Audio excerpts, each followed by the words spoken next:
Apophis. Whoa, now I got the stupid 8-bit load screen. Yeah, me too. Blizzard, what are you doing? Okay, hang on. Let me press buttons. Cause things and nope, we don't want that. Nope, or that. Okay, I'm good to go. What? Just start it, Penguin. I screwed them things up. Let's just go. In the top left spawn location, playing for Alloy Esports, we have our Blizzard player Apophis. Props to Alloy Esports for actually having a decal above their hatchery too.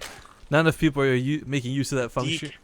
Decal. Are you American? It's decal. Who the hell calls it a decal? Canada, dude. Anyways, his opponent, singing in the background, spawning in the lower right corner of the map from IVD Gaming. It is Temp0. Also repping Team Tempo. Let's just give it. Alright, so ZVZ. Actually, you know This what? could be a very short series. This could be a very long series. I want to give a small nod to ZVZ though. Like honestly, to like not these players, but to the matchup itself. I was getting I'm really. sure the matchup will appreciate it. Dude, I was getting so sick of ZVZ. I'm like, great. Oh look, 20-minute roach maxes. Let's just wait and see who fights first type thing. But I actually recently catch Snoot versus Targa in the NSL finals, and that was like the single most entertaining. Like, I love ZVZ all over again, specifically because of that one best of 7. So I've learned that ZVZ can be really entertaining. It's more on the players on whether it's fun to watch or not. And if I'm gonna be honest, Roach versus Roach, Mutalist versus Mutalist, like there are the common styles to play this, and I'm sure we'll see those implemented in this matchup. But there are alternate solutions that are more fun to watch, and I guess in some players' hands better to handle. Hey man, I think my favorite ZVZ to watch and to play, like fun-wise, is Muta versus non-Muta. Like heavy Muta against non-Muta.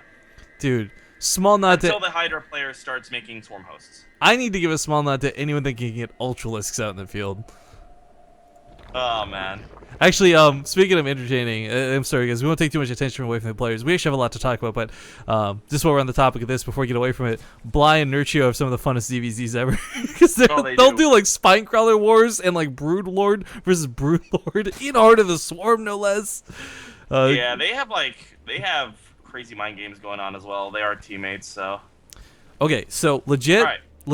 You know who's? I don't know much about Apophis, but you know what I know about Temp0? What? He's beaten Suppy in a 1v1 ZVZ. That's true. I remember that. StarCraft 2 Survivor. It exists on the internet, guys. Now, whether that was a legit victory or not, that's. Hey man, it was a legit victory. That was a hardly fought 1v1. But in all seriousness though, Temp0 plays this game every single day. He streams every session. He is dedicated and then some. And he might not be masters just yet, but I've not seen anyone put more effort and dedication into improving themselves as he has. So I would honestly not. I would be absolutely shocked if he didn't make it out of this group today. He's a favorite not just because of his personality, but because he's pretty darn good at playing Zerg, and he puts a lot of dedication into studying the game and trying to get better at it. That he does. Meanwhile, Apophis, on the other hand, is a member of Alloy Esports. That is an actual team. It's not just a fun clan with a bunch of friends. So I'm sure he has some good practice partners. I'm sure he also spent a lot of time trying to improve himself. And meanwhile, just to talk a little bit about these. Hang on, I really like that the Overlord was chased off there. This opens up the avenue for Temp0 to be aggressive if he wants to without Apophis seeing it. This is actually a huge deal, because now Apophis has to be a little bit more paranoid. And he's also supply blocked for quite a while. Yeah, that's gonna sting a bit. He's making 3 Overlords. The great thing is that you don't even really need that first inject that much. Like what you can do, what I would love for Temp0 to do now, you have generally once you chase that Overlord back, you come back, you have around 50 energy. I would love to have seen him just go with the inject and then put a creep tumor down, just to start getting a bit of creep spread going as well. And he's not gonna do that, but we do have a Baneling Nest coming up for both players right now. Thus far, the openers were a little different, but they're pretty even in pretty much everything right now. 27 to 27 workers, Baneling Nest timing just a little bit slower for Apophis, but Tempo's not looking to be aggressive with that. And Temp0 gonna kill another Overlord. God, that queen is the Obi Slayer. That's actually gonna be a really nice snipe off again. But no, you're right about the creep spread too, because I think in the lower leagues there's this mentality like, okay, if I spread my creep, then it also gives him benefits too. But realistically, what we see right now is like it's so easy to pick off Overlords. You strip that map vision away so easily. creep tumors help make up that difference later on. So investing into amounts of it early on, even if it's just on your half of the map, still ends up being worthwhile. If for nothing other than just the vision. I mean, it's... you'll even see like some Korean players like Solar will do it too, where you'll like burrow Zerglings around the map randomly just for vision, if nothing else. Yeah. But Tempo's actually... I do too, but Tempo gonna get a nice little start of, I guess, harass. It's a low amount of lings. This isn't meant to like slay anything crazy, but unfortunately, whoa. Talk about a reaction, Penguin. 20 lings made in response to this. I think he thinks it's gonna be... Looks like he either thinks it's gonna be an all-in. Oh, he actually gets a cancel. Tempo nice, does. nice. That's unnecessary. But no, see, this is what I was talking about though. Like when you've got those overlords dead like that, you don't know whether Tempo's following up with an all-in or not. Yeah. You have to play safe, because if you underreact, then Tempo snowballs out of control. And if you overreact, okay, it costs you a little bit economically, and maybe you're a little like, oh, darn it, I shouldn't have done that, but it keeps you in the game. Yeah, at least you're not dead. And now, it looks like Apophis, he has to go for a lot of aggression off the back of this, because he has so many Zerglings, so few drones now, and he's going up against a Spire, and he doesn't even have a lair yet. So, oh, the Banelings! Oh, so close. Banelings can be either amazing, a decent hit there, or they can be terrible. We'll see if Tempo can keep these guys alive, though. Like that one. This is not a thrilling Baneling, but...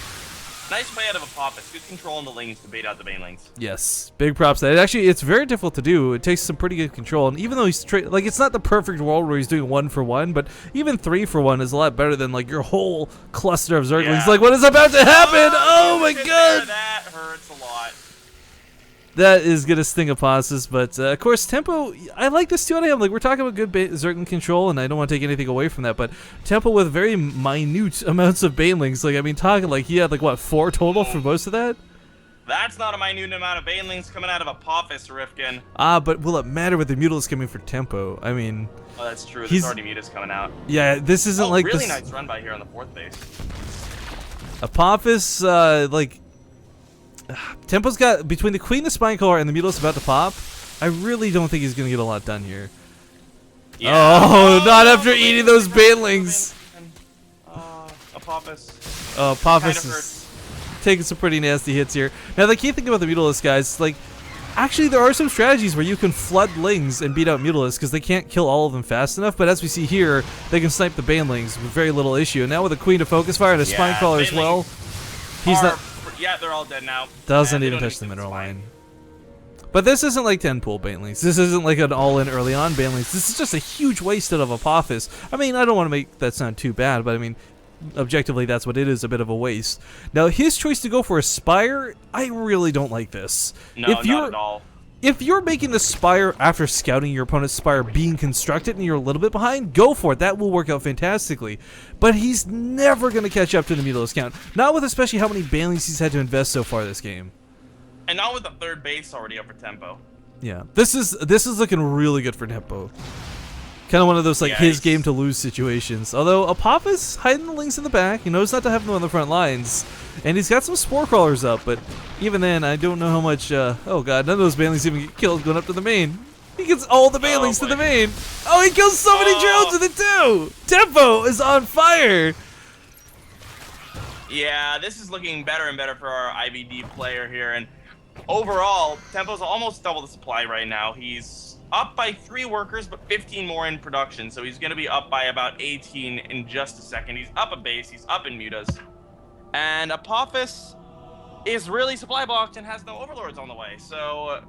I don't know, man. This game is pretty much over, is what it is. I mean, yeah. It takes the best of a professional player to try and come back from a situation like this. I've got no disrespect for the lower leagues, but the reality is, they're very less likely to do this. Now, the infestation pit that Apophis is making now, like Apophis, if you're listening to this VOD, bro, you should have done this instead of the Spire, and that might have got you back into this game a little bit, but unfortunately, it's one of those things that's like 2 minutes too late. Queen is going to go down. The Mutas are going to be able to pop on in right now. There's no forward Spore Crawler to deal with this on this natural expansion. Apophis almost definitely going to lose this base. The Spore on burrows, it's going to die, and with that, there is no semblance of anti-air anymore.